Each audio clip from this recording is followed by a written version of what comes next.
The Hornets are back in Buzz City tonight after a 3-game road trip. They're taking on Joel Embiid, Ben Simmons, and Jimmy Butler of the Sixers tonight. This is the uniform that we're wearing. That's the giveaway that you're getting. I'm Eryn Pittsonberger. That's Matt Rochinski, and this is the HornetsFanshop.com pregame show. All right, first and foremost, we have a game day special to get to. Matt, what you got? Free shipping and no minimum on HornetsFanshop.com right now. All you have to do is use the code FALLFSNM. Make sure you use that. Great gift for the holidays. And we've got Black Friday approaching. You get the free shipping right now. Black Friday, there's going to be great deals on HornetsFanshop.com as well as fans, be on the lookout. No fees on tickets from Ticketmaster over the course of Black Friday through the weekend. So make sure you guys check that out on Hornets.com. Can't wait to see that. Looking forward to it. I know I have a handful of games that I really want to get to, so I want to make sure. All of them, though, aren't we? Well, yeah. My family, though, they really want to be here, so I'm going to make sure that they know no fees during Black Friday weekend. All right. Well, tonight is a big game. We are honoring the 30th anniversary team tonight. A handful of the guys are going to be here. How excited are you to finally see this come to life tonight? Just to see all 7 of these guys in attendance together at half court for the halftime ceremony is going to be a great experience. We talked to Baron Davis, and he's the type of guy who hasn't had a chance to meet a lot of these guys. So you're going to see a lot of folks kind of come together and introduce themselves. And it's a great thing for Kemba Walker, for a player like that, to see all these veterans come in, all these people who've meant so much to the city of Charlotte. He's a guy who's now beginning to mean so much to this city. It's going to be great to see all these guys together. Yeah, I think hopefully this is kind of the start of something that's greater to come, where hopefully, the 30th anniversary season is just the start of bringing in these guys for reunions and all of these things. So I'm really looking forward to seeing what's in store for tonight. We'll be back right after this with Kemba Walker. Hornets fans always ask, what do our broadcasters do in the offseason? I kind of get the feeling Eric's struggling to fill the time. Oh, this is interesting. Zach comes in. He knows his way around the kitchen. He's been here 3 years now. What's he going to choose? You got the original. You got the breakfast blend. I think there's a French roast. He's going to go with the French roast. My goodness. How do you do? Be here. To get your 2018 season membership, call 704-HORNETS. This is Buzz City. We are now joined by our 2-time All-Star Kemba Walker. Now, Kemba, we have a lot to get into. We have a lot of 30th anniversary team talk. But first, I want to jump right into tonight's game. Big one against the Sixers tonight. What was the main point of emphasis over the last couple of days that you guys have had practice going into tonight's game? For the most part, just staying solid defensively. And I think the other night, the loss against Cleveland, we kind of got the character as far as, we missed shots, and then we kind of let our offense dictate our defense, but, it kind of has to be the opposite way. So, yeah, we just want to stay solid defensively, help each other, and, limit those guys to one shot. Now the Sixers look a little bit different tonight opposed to the other times that we've played them in the past. We have Jimmy Butler here. He scored a game-high 28 points last night against the Jazz in their win. How does his presence here change up how you guys approach tonight's game? It changes. Jimmy, he's a great player. I think he changes their team a lot. He brings some veteran leadership. He brings even more intensity, and it just adds another all-star player to their team. And we gotta be locked in. We gotta be able to, not only try and guard Joel, who's having an unbelievable year, but now that they have Jimmy, that just adds a whole another dimension to their team. So yeah, we just gotta be locked in. We just gotta help each other. We can't just put it on one guy. Whenever one guy gets beat, we have to trust each other that the next man's going to be there to step up. Does it change things up a little bit, too? They moved a guy like Covington, one of the league's best defenders. Does this make them more of an offensive team and less of a defensive team for you guys to attack? I don't think so. Robert Covington, he's a great defensive player, of course. I think he first team all defense last year.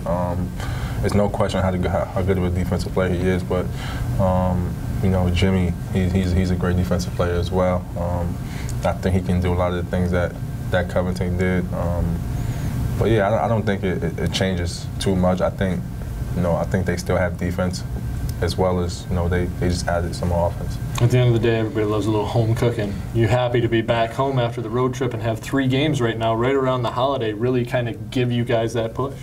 Yeah, it feels good to be home.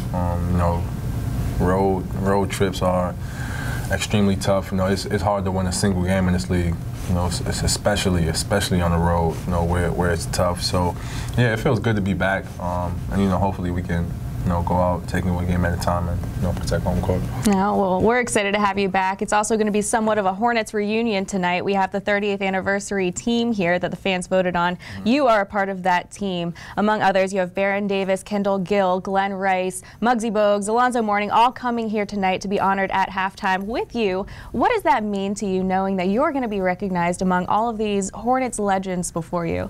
It's an honor. It's an honor. You know, I know how much history this organization has had, how many great players, you know, has come through this organization, and you know, for all the doubt that I've had coming into my career, you know, to being named, you know, one of the top 10 guys, you know, throughout this organization. I mean, yeah, it's an honor.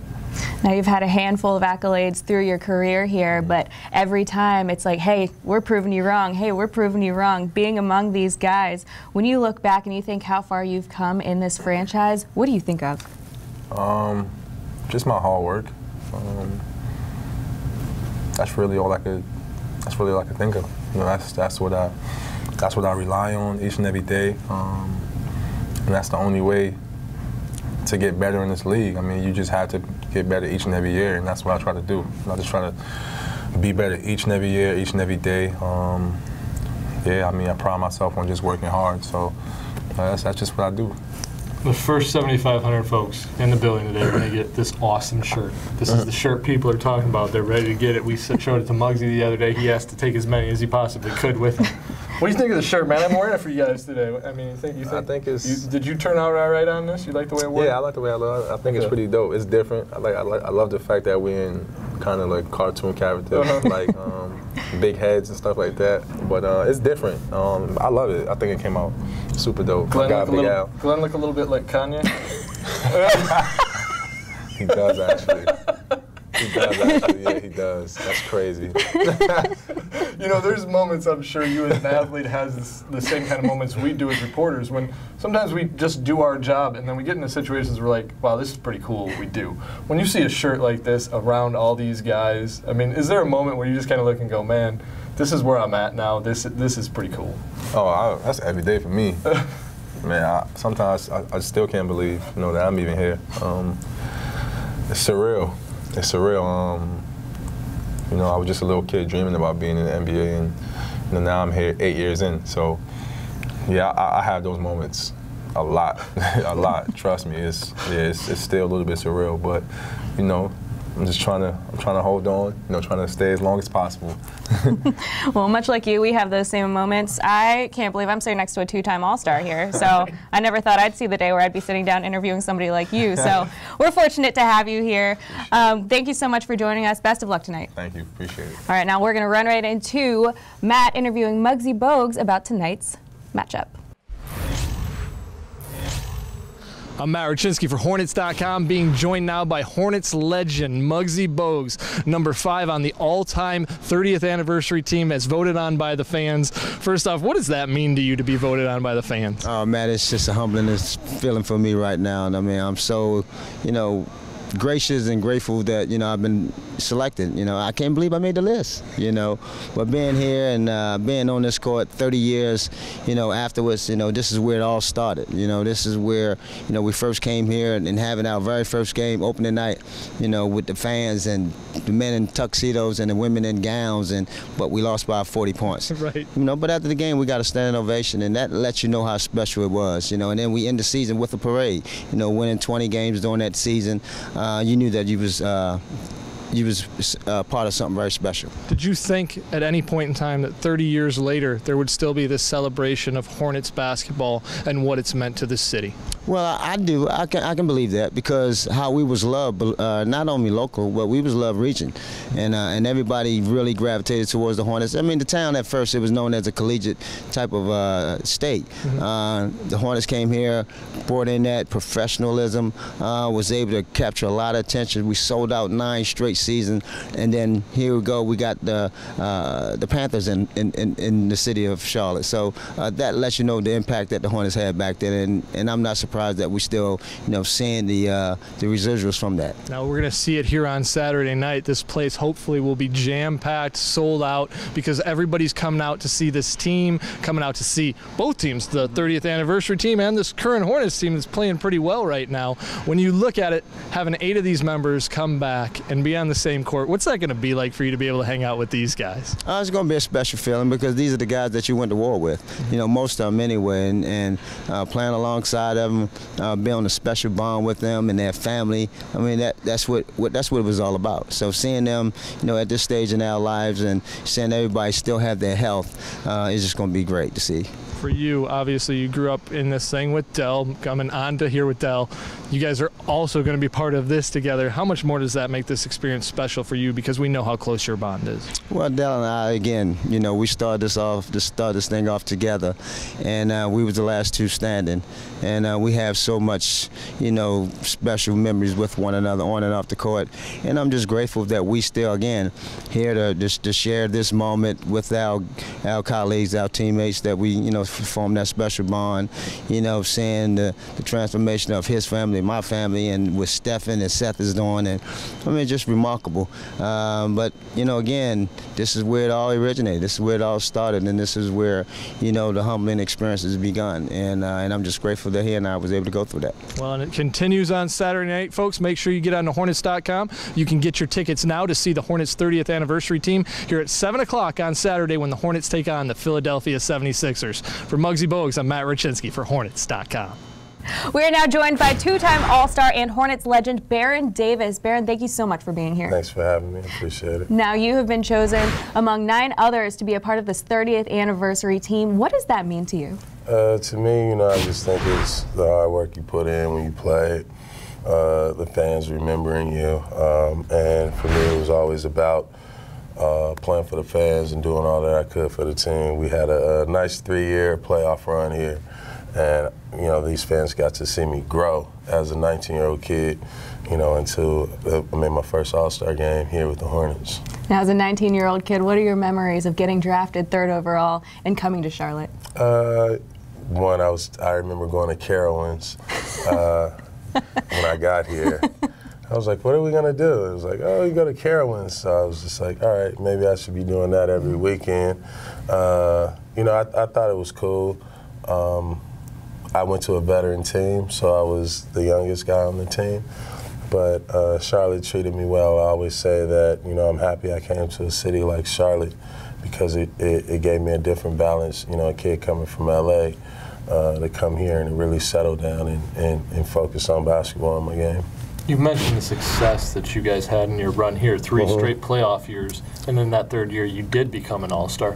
What really contributed to all that? Was it because it was a good balance on the team? Well, yeah, I think it was culture. I think back when we played, culture wasn't really a word that was used, but team camaraderie, purpose, sense of purpose, walking into a season knowing what you're trying to do, what you're trying to accomplish, and not waiting for guys to show up. Right, and say, okay, here are our goals. Guys are walking away at the end of the season upset, for the playoff loss that we had, and knowing that if we can just get back. So it was culture, I think. Just every guy buying into the fact that, hey, we're coming here to be a playoff team, and if we get to the playoffs, we got the best chance of winning it as anybody else. In that 3rd year, when you guys played the last game in the Charlotte Coliseum over there, did you know that you guys were moving? Did you know that this was your last game in Charlotte? Absolutely. What was that you're one of the few players that made that transition that we've had the chance to talk to. What was that transition like for you? It was horrible. I remember that 3rd year, it was more so the fans and George Shin, the owner, going at it, and so I can remember games where they were one game there was like 700 people. We were playing the Boston Celtics. And you can hear the fans like talking during the game. I would say I knew it was our last game when we had our first playoff game that year, and we only had 8,000 people, I think, something like that. And it was just like, you know, we were so much better on the road. We were so much better on the road. We were fearless on the road for that fact. And I think that, you know, the last game, I want to believe, was New Jersey. Yeah, New Jersey. I was going to say Brooklyn. The New Jersey Nets. And, you know, for me, it was just like, it was sad because Charlotte is a sports town, a basketball town. And, you know, we knew that the team was going to move. We didn't know where. New Orleans was like one of the main candidates. But for me, I had grown up here. I developed family here. And so I wanted to stay with the team. New Orleans wasn't, you know, it wasn't the, you know, the best place to go, but you know, you had no choice. Now flash forward to a decade, 11, 12, 13 years. I know you weren't a part of the organization anymore, but when you found out that the Hornets name was coming back to Charlotte, did you have any emotions or feelings toward that? No, not really. I just thought that it was, you know, rightfully so. You know, I'm not like an emotional guy like that, so I wasn't like hopping up and down. You know, I didn't really have nothing to do with it. But, you know, it's cool that Charlotte got the Hornets back. I thought that they deserved it, right? It didn't make any sense that we were in New Orleans still being the Hornets. And, you know, I had always hoped that Charlotte would get, Charlotte would get a team back. And when they got the Bobcats, I didn't really think that the Bobcats was like the team that they should have got back. But once they got the Hornets name, it made it more authentic again. Awesome. Now, I know you're pretty emotionless, so I'm sure you're not excited to see that court out there again, huh? I don't know. I don't even know. I don't even think that's the court I played on, to be honest. I haven't seen the court. I'm excited to see the court. You can see the look on my face. But I'm not sure what court it is. It may be the court that Larry Johnson and Alonzo Mourning played on. I think it's the one you played on in your rookie year that had the swoosh in the middle of it, kind of running down. No? No. You? We'll take a look. We'll walk you out there. We'll take a look and see what that looks like. I don't think so. Maybe you guys should have did a little bit more research. But we know right now that you're also doing some work as an analyst yourself. Break down this current Hornets team for us. We know that you've probably seen them play and know what Kemba Walker and those guys are so doing. One, I haven't seen them play. Well, then tonight will be perfect. I do have a job on TNT. You know, honestly, I haven't been that interested. No, I'm joking. In basketball lately, my job don't start till January. So, no, I think that what I do like about the Hornets is you know, one, you got someone like Mitch Kupchak coming in here and, you know, wanting to establish a certain type of pedigree for the players. And I think, you know, adding Tony Parker, guys like that, and then having the young guys, Malik Monk, Bridges, Miles Bridges, and then the other kid that I liked, Devontae Graham. Like having a good core of those young guys, having Kemba, you know, about to reach the prime of his career, Batum, complimentary guys. I just think, you know, the Hornets can be and have an opportunity to be one of those teams in the East that's in the top 5. It's just a matter of, you know, really putting the right pieces together and have, you know, they need that explosive score. I think Malik Monk can be that. I just think that, you know, it's just a couple more shifting, but talent-wise, I think, you know, they have a lot of depth at talent. They just got to be able to put that talent together and put product on the floor. I don't know their record or anything, but over 500 now. 500 right now, 7-7. Yeah. So when I watch them play, usually when they win, it's because of, you know, the team play and the veteran leadership and the young guys' energy. So they just got to find that right combination. Now, Miles Bridges has been lighting things up as a dunker right now. He's been getting a lot of love from national media and everything like that. From a guy who has that same explosiveness back when you played, what kind of advice do you give to a guy like Miles? Keep dunking on him. You're a rookie. You know, you're a rookie. You're going to get better. Keep dunking on him. Keep that same aggression, you know. especially for someone like him who has a really, really high ceiling. You got to get in where you fit in as a rookie, and so take what they give you and, you know, attack the rim because, you know, someone like him, he does have a jumper, he does have some game, and he has some good, you know, some decent one-on-one skills that I know get better. And so by him just attacking the basket, I think that takes away the first fear, you know, and then the second part is just being able to make shots. And, you know, he was a known shot maker in college, and I think that he's going to have a bright future here. Eryn Davis, thank you so much for that analysis, and thank you for joining us and going down memory lane a little bit. We go down memory lane? We did a little bit, you know. And we'll continue to go down memory lane today. It was like a door, like a memory side door. Memory side door right there. Thank you for taking us down that memory side door. All right, we're going to close out by taking a look through that side door of the Charlotte Coliseum. For Matt Rochinski, for Eryn Davis, I'm Eryn Pittsonberger for Hornets.com. Thank you.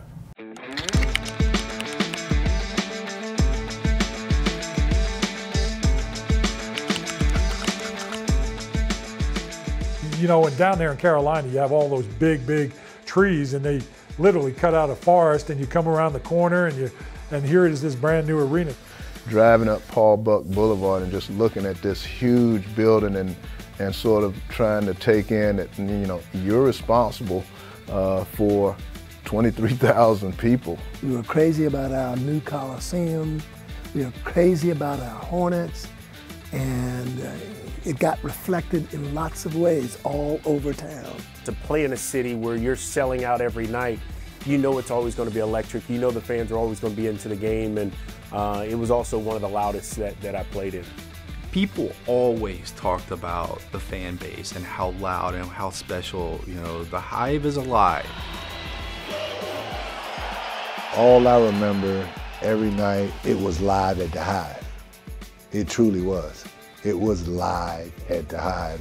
And every night, I don't care who we played, and it was so exciting. People cheered like it was their last game to ever cheer at.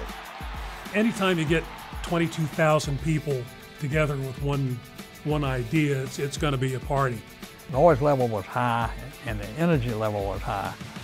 And so when Dale Curry would hit one from off the world out there, the place would go crazy. 4 seconds left. He'll take it in. Fires to Curry. Shot at the buzzer. Good! A three-pointer. It's a three-pointer. The Hornets win. It's over. You're going to have a sellout crowd every night. And it's easy to get up. Maybe you come to the gym, you don't have that energy, but you see 26,000 plus in the Coliseum. It makes you want to play hard, and you enjoy coming to work and playing for your fans. When you go on the road and you play, and in those first years, we took our lumps. But when you got back to the Hive and you played, it just gave you an energy. It just gave you that boost that you needed. Oh man, I mean, it buzzed. I mean, it was electrifying. You want to go out there and you want to put forth 110%. So for me, it was easy to go out there and lay it all on the line for them. That's what makes it extremely special. You know, you come to the game every night. It can be pretty bad if you're losing and you're not getting the fan support either. But we were losing and we were still getting support every night. So our confidence level, we kept growing and growing and growing. And I think that's what made Charlotte special. Those sellouts were important because even in Los Angeles a few years earlier, when we had won championships, we still weren't selling out the arena. So for them to sell out in that small town, in that environment, was a huge amount of success for the Hornets at that time. Just the environment, there was nothing like it in the league at that time. The size of the arena, there weren't many places that sat 23,000 and to play every single night with it sold out. You know, it's some of those memories that you'll never forget. Just a huge place, and the noise reverberated, you know, off the ceiling and down to the ground. The noise in the Coliseum was so deafening, so the vibrations were so extreme that I could not file game stories from courtside because the building would just about shake. The environment was electric. The only analogy I can make is English Premier League soccer, and just the energy in the building is actually something that I've not seen in the NBA in arenas since that time. opposing players love playing in it, because if you were used to playing in, you know, half sold out arenas, coming here was a big deal. I think the energy was transported to everyone, opposing players, our players. Playing in Charlotte in the early days, you know, was a great atmosphere. The arena was always sold out. Their fans was always loud and boisterous, supporting their team. I thought it was a great atmosphere. It was fun to play in front of those people because they understand the game of basketball. We had a full house every night. You know, it was really fun. You know, and you know, sometimes you ask yourself, what do you play for? You know, you usually play for the fans and for the people to enjoy the game, and I think those people deserve it to have a good team. I thought it was one of the best arenas. Again, one of the bigger arenas at the time that was sold out. It was packed. We couldn't believe it. We couldn't believe that it was standing room every single night. So I knew that regardless of how I felt that night, I had to get up and play and put on a performance for that crowd, you know, simply because I knew that they were gonna come to that arena and pour their heart and soul in cheering and lifting us as a team up. It was an electric atmosphere. You know, being a visitor, you know, you're always a little, you know, taken aback by the crowd, and all of a sudden to have those 23,000 people rooting for you and feeding off of you, and you know, and getting that energy from them, you know, it made a huge difference. Other places that we went, like New York, Boston, teams that had legacies, those fan bases were exactly like the Charlotte fan base. You know, the only difference is that we had 23,000, we had more people. I remember James Worthy, his comment was, it was like, you know, double the crowd of Carmichael Auditorium. You know, the loudness, the fans being into the game reminded him of being back in Chapel Hill when he played, and you know, anybody that talks about those years, particularly Worthy's years, the crowd were always into those games regardless of the opponent. I think at the time I went there, it was still fairly young. One of the things I noticed is that the team and the city got a chance to grow together. A couple of years later, I believe they added the football team. So it was a growing city. So they got to grow together. And I think that's what made it more special. Once we got into the arena, you know, the excitement, the enthusiasm, the way that the Hornets treated everybody was really catchy. And we felt like they wanted us there. And that was one of the things that, you know, you don't really feel when you go to maybe an NFL stadium or you go to, you know, other big arenas. You don't feel the warmth that the Hornets bring, as they really care. They care about the fans, they care about the players, they care about, you know, the city, and it shows with the way they treat people. Well, the attitude and the atmosphere inside the building stood out. That was always something that the fans looked forward to, I think, in this building, and they played right into it. And so you didn't see that in an awful lot of other buildings. But it was a lot of fun, and our team really focused on the fan experience. And from the moment they came in the doors, and I know a lot of teams focus on that now too, but we were, I think, at the forefront of that. And the fun thing for me that is Hugo was a big part of all of it. I think it spoke a lot to just what a great job the Hornets staff did in terms of creating an environment where people were happy to be there. The enthusiasm for the NBA was so intense. The attendance was so great. Of course, then they sold it out all the time, so it was really quite a phenomenon, and they led the league in attendance.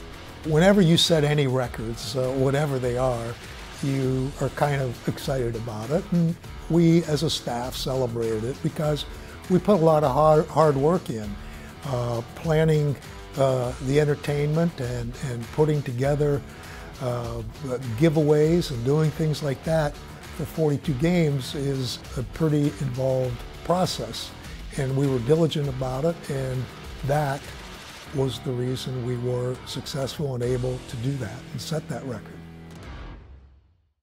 For a long time, before the days of social media, your ticket was proof that I was there and you weren't. It was certainly full every night, and it was a hot ticket, to say the least. And, you become everybody's best friend when you got tickets. Well, I never knew I had quite so many friends. Everybody wanted a ticket, and of course, I only had so many. I know I would go to those games in the first couple of years, and I'm sure I spent more time looking at the crowd than I did looking at the game. Nobody can talk about it unless they experience it. But as fans, to experience that environment, it sticks with you. It sticks with you for the rest of your life because it was nothing like it. I still haven't seen anything like that today in the NBA. You know, I mean, maybe a Game 7 in the finals or something like that where all the fans are into it, but you could come to any of our games. It could be against the Clippers, the Celtics, whoever. The fans were into it. This was the hottest ticket in town. If you were not at a Hornets game back then, you were missing everything. Look at this. Larry Johnson hits a three. The fans, they took so much personal pride.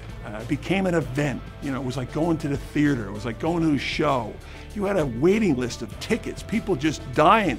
They just wanted to go and experience for themselves. It was like the place to be. If you were not at a Charlotte Hornets game back then, you were missing out on something. And that was what people were talking about around the water cooler the next day, about what went on at the game and what Muggsy Bogues did. Did you see what he did?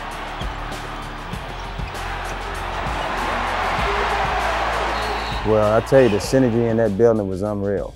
Unreal. I mean, when you have 24,000 screaming fans, night in and night out, I mean, normally that's a concert, you know, but that many fans, 24,000 night in and night out, in support of their team, just rallying them on, and I mean, that was priceless for me. I think people needed to be at the Coliseum for every game, one, because they loved NBA basketball. They didn't want to miss the competitiveness. If you were able to get a ticket, you did not give it away, and you made sure you were there. You didn't want to let the team down and end the streak on your watch. So if you could get here, if you could get to the arena, you did. And you brought friends. And it was just this communal gathering where people who didn't know each other suddenly are slapping high fives and popping each other in the back and laughing and introducing themselves. And you did not want that streak to fall. It was unbelievable. The atmosphere, the place was loud. You know, it's hard to describe unless you're there. And I know the fans of Charlotte, you know, who are old enough remember what it was like. And it was just you know, euphoria. I think that'll be the legacy, that building really was the catalyst for all of those great things that have happened in our city, you know, over the last 30 years.